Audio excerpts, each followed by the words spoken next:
Hello, everybody. Welcome to Startup Jungle. I'm your host, Lo Silva, and today with me I have Arjun Arora. Did I say your name right, You Arjun? did. You got it. Thanks. Nice.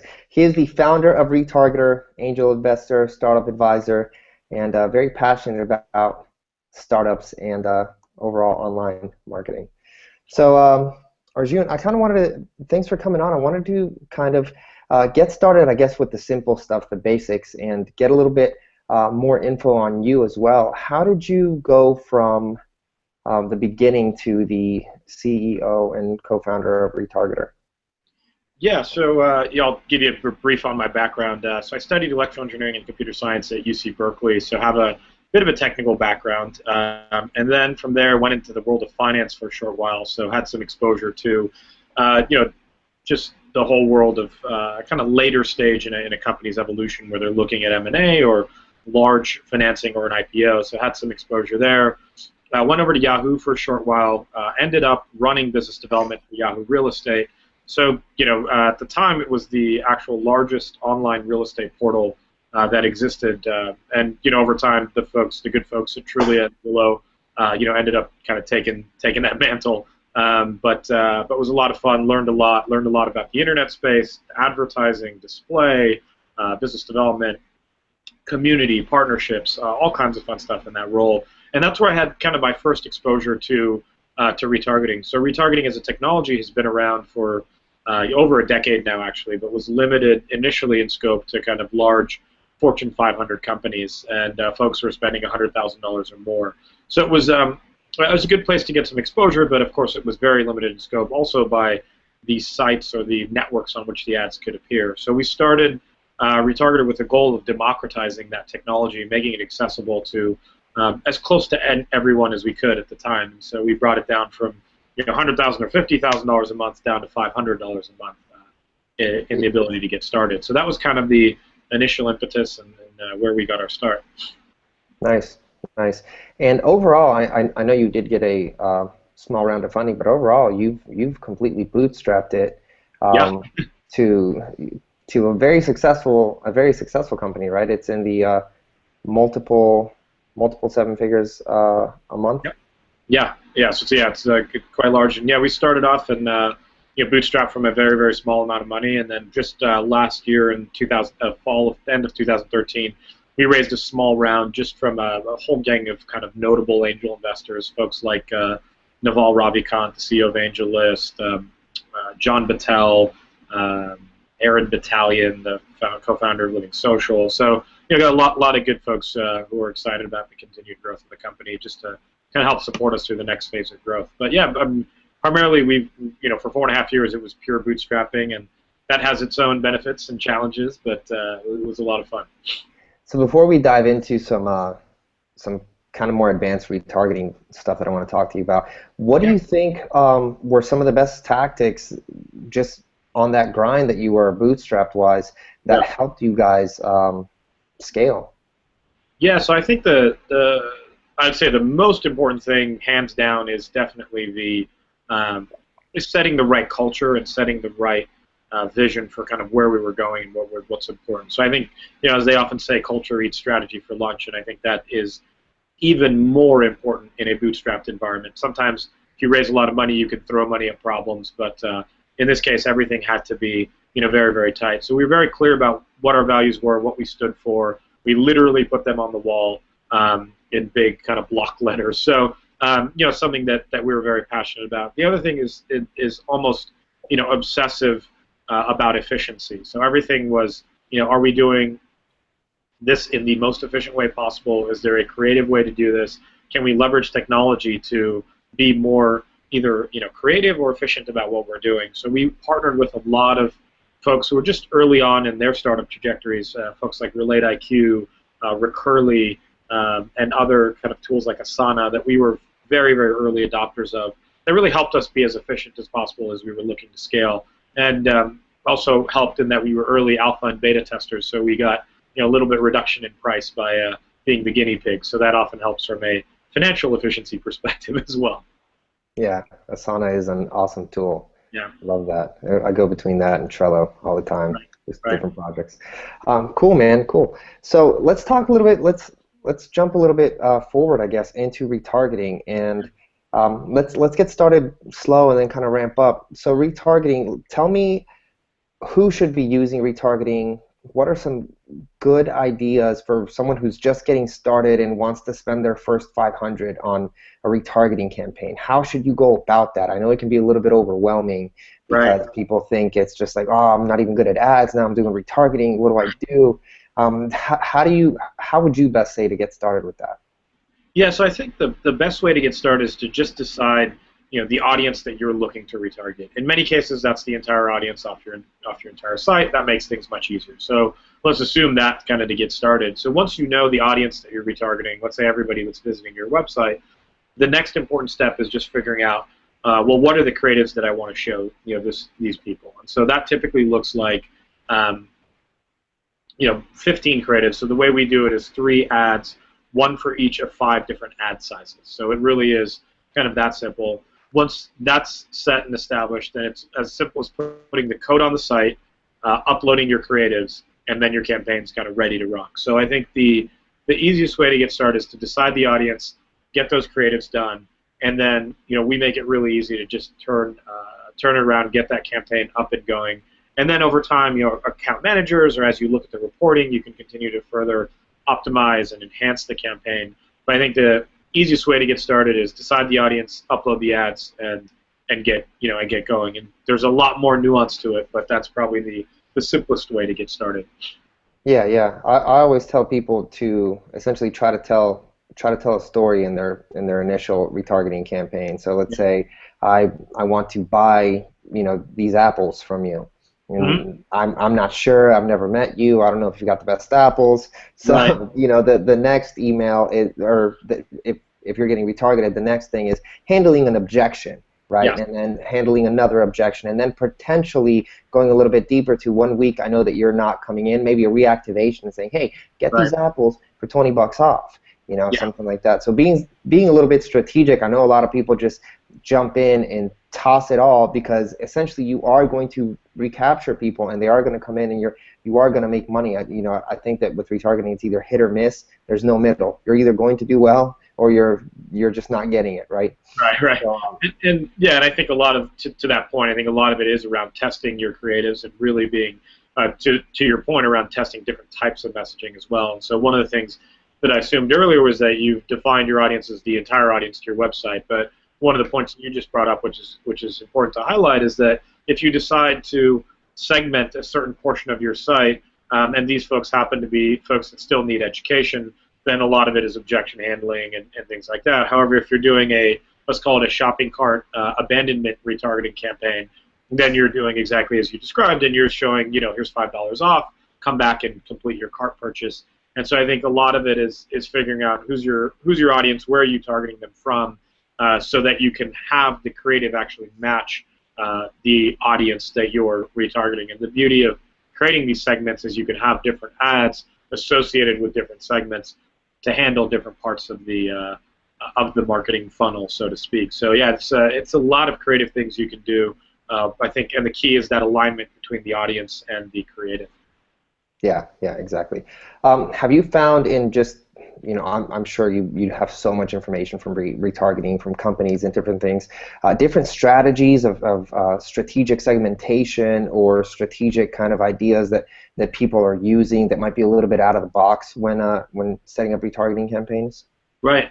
So yeah, I'll give a couple of examples. I think just the idea of segmentation that we were just chatting about is so important. Many people will just throw one code on the entire site, or and show the same ads to everybody. So I think that's probably the number one thing I would say. The other thing that's interesting is actually, and this is a derivative of segmentation, but the premise of basically leveraging burn code intelligently. So a lot of folks don't actually burn, the burn code is this idea that you actually stop showing ads to people once they've completed a certain action. And the way we say it is that you actually burn the cookie away so that they no longer see ads. So you're burning that the user from seeing ads going forward. And the way we've actually thought about it and set up some interesting kind of multi-funnel kind of segmented tranches by which you basically burn a user and then you add them to another pixel and start to show them other ads. So people not only are they moving through the funnel on your website or through your kind of product, but they're actually seeing the appropriate set of ads and not seeing the ads from the previous segment as they keep moving along. So I think this idea of kind of segment and re-cookie based off of where they are in the marketing funnel is actually a pretty, relatively simple but incredibly impactful method by which to retarget. And then, frankly, just simply using the burn code. So particularly in e-commerce, we hear a lot of frustration around, oh, well, I keep seeing ads for these shoes. I've already bought these shoes. Why am I still seeing ads? And I think actually it's a great opportunity. That's a big fail. Yeah, it's a fail, right? But I think it's a great opportunity to actually show, okay, you bought some shoes, let's show you some stocks. Or one of the things I've been hearing a lot about recently is, you bought some shoes in this style, let's show you other things that match this style. So it's kind of psychographic typing and style typing. Or frankly, just the idea of pushing people to your social media. That's one of the things that a couple of our clients have done really well, is say, great, thanks for buying this product. Now come like us on Facebook and share a discount code with your friends and followers. And that's actually worked quite well as well. So I think it requires a little bit of a sophisticated marketing team that can spin up some creatives relatively quickly, but so powerful if you spend a little bit of extra energy to do it right. Yeah, I mean, you could really, just the potential of extra people that you can get, they're already there, right? So they're saying, hey, I think something of you. It doesn't matter what it is. So right. I've already shown some interest. So you have the opportunity, rather than trying to acquire more people, just take better care of the people that are kind of already interested in you. Exactly. And actually then, leverage their friends and followers, because, as I always say, that the best people to hire are friends of your employees, is similar to, the same analogy holds here, which is the best clients are friends of your current clients and people that they already know, because you know that they're aligned from a community perspective. Yeah. I want to ask you too, what do you think of retargeting with kind of combining it with content marketing? Yeah, I'm a huge fan of that. So I think particularly for B2B software companies or things where there's a little bit of a longer sales cycle and there's more education to be done, we've worked with a great company called Flight, F-L-I-T-E, actually based here in San Francisco, that has some really cool ad units that actually can ingest content directly from your blog post or from your Twitter stream, and actually put those into ad units. And I think we've seen that have a lot of success for folks that are, doing a great job with their content marketing. It's a great way to kind of stay top of mind. Even some more crazy kind of creative stuff we've done is actually put a slide deck into a 300 by 250 ad unit and share that across the web. So it's a way that someone can actually literally thumb through a deck in the ad unit as a means to get educated, and obviously click through to get the bigger version. But it's typically enough to get, at least pique someone's interest, and has often been, a creative solution that has allowed those folks who are doing a lot of educating, selling complicated, hardware, software, hybrid Hadoop systems or something like that, where that education really matters. That's worked really well. So that's the spectrum of kind of retargeting with content that we've seen out in the market. Yeah, frankly, we do more of it. There's a lot of scope for folks who can do that right. Yeah, we're actually about to implement a few things where anywhere from abandoned cart sequences that will take you back to, depends on, because we have a variety of courses. So let's say you fall off on a Twitter thing, right. Rather than immediate coupon or anything, we're going to go content marketing into a series of things that are involving Twitter and stuff like that. If you haven't reached a certain time, then it'll burn and it'll show you like a discount and different scenarios where like you're actually, I just look at everything through like a conversational thing. Like, how can we keep moving with education and conversation rather than just showing you stuff and blasting you? You know what I mean? Because you're not maximizing the ability to capture all these people when you're doing that. Yep, exactly. So I wanted to talk to you a little bit about three things, I guess. But let's talk a little bit about email retargeting. Yeah.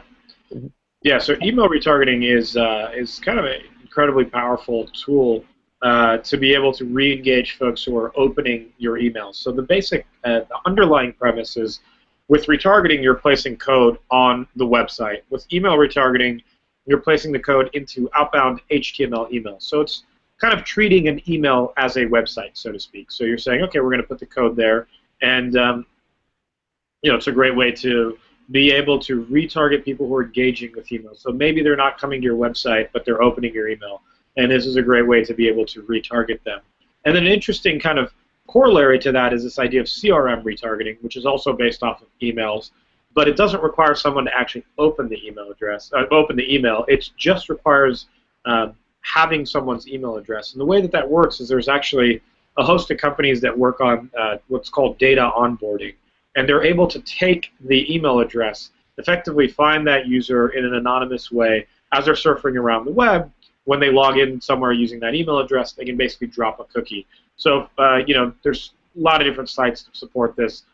Sites like Priceline, not that they're exactly doing this, but sites like Priceline or other places where you're logging in with your email address, they'll capture that, be able to drop a cookie, and then you'll be able to retarget that person everywhere they go across the web. So between email retargeting, where you are getting someone to open an email, and CRM retargeting, where you just have an email, both of those tools are really powerful to be able to extend just pure site-based retargeting. So really, we've seen a lot of folks use it in very interesting ways.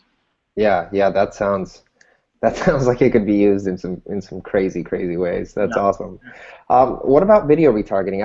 I've seen a few people do this properly on YouTube and things like that. But what have you guys been seeing? A lot of people move forward there, or is it not mass market yet, so to say?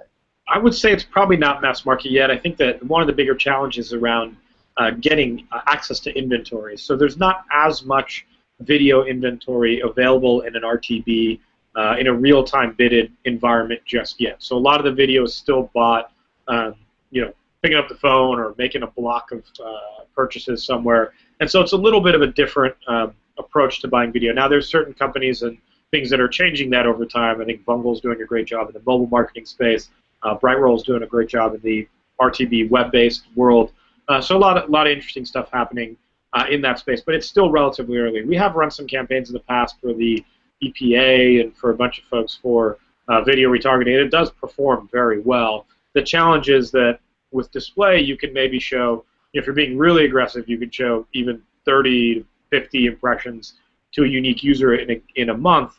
With video retargeting, there just isn't as much supply yet, so it ends up being a handful of video impressions a month versus the potential tens of ads you can show in a display capacity. So that's kind of what we've seen, but it is very powerful, works phenomenally well from a branding perspective, and surprisingly as well as from a DR perspective as well. Is that a little bit harder to track on a conversion, like through view, the conversion view? No, it's actually, interestingly enough, it's actually just akin to display advertising in the way that it can be tracked. So that actually makes it nice. The conversion events are treated similarly. The way the cookies are dropped in order to track both view-through and click-through conversions are done the same way as display. So it actually, from that perspective, is quite easy to track. So for people that are just kind of getting started, can you explain the difference between view-through and click-through conversions? Yeah, absolutely. So I'll start with click-through because it's a little bit, it's the more traditional, kind of easier one to understand. But a click-through conversion is someone shows up to your website, let's say you're selling shoes, they leave the site, they're on CNN.com, they see an ad for the shoes, they click on that ad, and within 24 hours they make a purchase of those pair of shoes. Now that would be a click-through conversion, and it's based off the actual click that happened on the ad, and that's tracked all the way through to a conversion event. Now the view-through conversion is a bit more nuanced. It's basically the ability to track a conversion based off of someone seeing an ad. So let's say in that same example, someone goes to the shoe store, they're out on CNN, they see an ad for that shoe, but they decide not to click on it, and 5 minutes later they're like, oh yeah, I was going to buy those shoes, I just saw that ad, let me punch in shoestore.com and then go ahead and buy those shoes. And when that happens, we're actually able to track that as a view-through conversion. So for every impression that's shown, we're logging that. We're basically dropping a impression cookie, and then that impression cookie is matched with the conversion event. So that's how we're able to track that, and that allows us then to confidently know that an ad was seen by this user, and it likely had an impact in the purchasing decision. And Yeah. what's interesting is that the way advertisers tend to treat view-through conversions is that they typically want to decide an attribution window. So if someone saw an ad, in January, they're probably not going to attribute that to the retargeting campaign. So we typically tend to see, 30 days, in some cases 15 days, as that view-through attribution window, and that's how more sophisticated advertisers tend to think about that. Cool, cool. Okay. Now for my last question kind of here is what's going on with retargeted conversations? Yeah. I saw it on the blog, and I wanted to talk a little bit about that, just kind of get an overview of it and see where that is headed, because that just sounds so interesting. So there's a great company. It's called Prime Loop. It's the CEO's name's Thomas Knoll. He's been, super successful. Been in kind of the community and PR kind of world for a long time. He was early at Seismic. He ran community for Tony Hsieh at Zappos. And the problem that he kind of faced was that there was typically a lot of great comments and great blog posts or articles about companies written elsewhere across the web, but those weren't really aggregated in one place for a business. So I think for Retargeter we have probably hundreds of mentions everywhere across the web, but we still don't have one place that we can go to that very easily captures all of that. So started Prime Loop with this idea of kind of aggregating all those places across the web where your company is mentioned. And the beauty of that is now you can actually then share that, and it's, as we all know, it's much better when someone else tells people that you're awesome rather than you running around telling everyone you're awesome. So that's kind of the rule number one of marketing. So he's saying, look, here's all these articles that are mentioning your company in a positive light. Let's aggregate all of them. And rather than share across social media and keep tweeting or posting, hey, we're awesome, we're awesome, we're awesome, rather to show then, and this is taking a page from Gary Vaynerchuk as well, it's like, let's highlight other people that think we're awesome. Let's continue to add value and showcase some things. So in that sharing of articles that are mentioning your company, if you're sending people off of your website, you're not actually able to retarget them. You can't retarget them because they're not sitting on your website, and that's where you can typically drop a cookie. But what Thomas and myself have all kind of been chatting about is this idea that you can actually drop a cookie in a link to an article. So the way that happens is there's a redirect, and in that redirect, the cookie is dropped, and then you send people off to to the website, to the mention of the company. And so what that allows you to do is basically create an audience pool of all the people that are effectively talking about your company, the conversations that are happening about your company, and you can drop a cookie when someone clicks on that link to go read a bit more. And that is a really powerful concept. So if you're sharing a lot of content about things that are tangentially related to your business or that are directly related to the business in which you're mentioned, you now have the ability to create an audience that you can then retarget. So let's say you're sharing a post about the top 10 display companies, right? And retargeters mentioned in there. Now we want to share that with our audience, and maybe that gets picked up and it starts to get retweeted and goes viral. Now all of a sudden that link that's mentioning the top 10 display companies and has retargeter mentioned in it, anyone who clicks on that is going to start to see ads for retargeter everywhere across the web. It's just a great way to kind of capture just the right audience that you're looking for, people who are interested in the topics in which your company is mentioned. So that's the very quick rundown on that, and there'll be more kind of announcements around this soon, but that's the quick announcement around it. Yeah, that can create a whole new data set for marketers.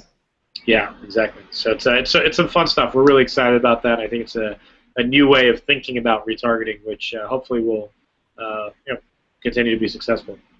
Yeah. Any other new news or updates or things that are coming about from Retargeter or just in the retargeting space in general? Yeah, I think so. That's certainly the Prime Loop. The conversation retargeting is one that we're particularly excited about, and that was announced just a couple weeks ago. So that's kind of been top of mind recently. Other things outside of retargeter or retargeting in general, just this idea of really leveraging everything that's possible with the real-time bidded environment. So rather than re-engaging people, now that there's more data out there and there's more inventory that exists and more ways to kind of nuance that, it's actually really it's become really powerful. So you can do things today like target, women in New York between the ages of 25 and 35 who are reading an article about finance on their iPads between the hours of 11 p.m. and midnight, who happen to make more than $200,000 a year. I mean, you can get down to that level of specificity across the entire web with real-time bidding. So we've been really excited about that as well. And right now the majority of our business, is still retargeting, but we're starting to see more and more of our clients start to leverage this new type of real-time bidded display. So given the data that exists out there, it's so powerful. So we're excited to educate more people about what's possible in the world of real-time bidded display. So that's one thing. And then some of the other stuff that I'm just seeing, I call it on the bleeding edge of the market, is some interesting stuff that's happening in the mobile world. Mobile video advertising. I'm excited about. I think the guys at Bungle are doing a great job. There's a company called Appington, which is building basically an ad network of sorts for 15-second audio clips. So they're doing this in either mobile games or on things like iHeartRadio or Pandora, but basically creating an ad exchange, so to speak, or DSP for 15-second audio. And I think that's a really interesting kind of powerful idea. Another company that I've seen that's interesting is called Partnered, which is looking to bridge the world of brands and agencies with startups. So they're kind of creating a marketplace to allow startups with interesting new kind of ad tech ideas to connect directly with brands and agencies, which are always looking for the hot new thing, but have to sift through a lot of just crazy new ideas. So this is a platform that allows that to be made easy. So yeah, a lot of interesting stuff.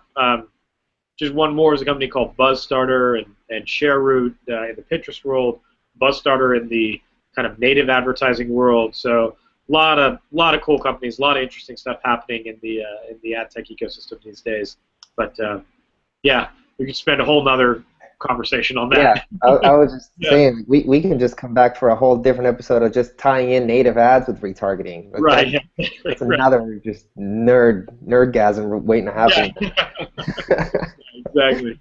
Yeah. All right, Arjun. Well, I don't want to keep you.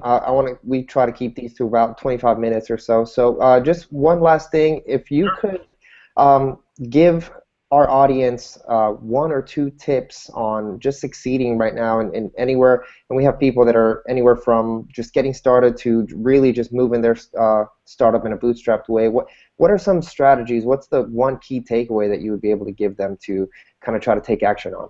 Yeah, so I think number one is just have a clear vision for where you're going. Number two, set the culture and the team in a way that aligns with that vision and where you're heading, and be very clear about that. And then I'd say number three is with regards to marketing specifically, be very clear about who you're trying to attract. I think this is one piece of advice that I heard from an awesome coach who's coached folks at Dropbox and elsewhere, and he said this. It was so simple but so powerful. Is that the marketing messaging that you put out there, the creative that you put out there, is going to attract the people that are aligned with that message. So be very, very careful with the message that you put out there. It can both work in a very positive way, but it can also potentially attract some of the wrong people that you don't want to deal with. So I think the clarity of messaging is so critical as you're getting kind of the getting your story out there in the world, and having that clarity of messaging across all of your different channels is so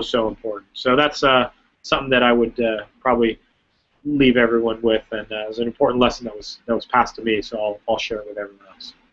Thanks, man. We appreciate it. All right, guys. This has been another episode of Startup Jungle. If you guys want to get more information and download our growth tactics guide to the right, just enter your email below and subscribe, and we'll be sending that out to you, as well as new updates for new episodes. For myself and Arjun, we will see you on the next one. Thanks. See you later.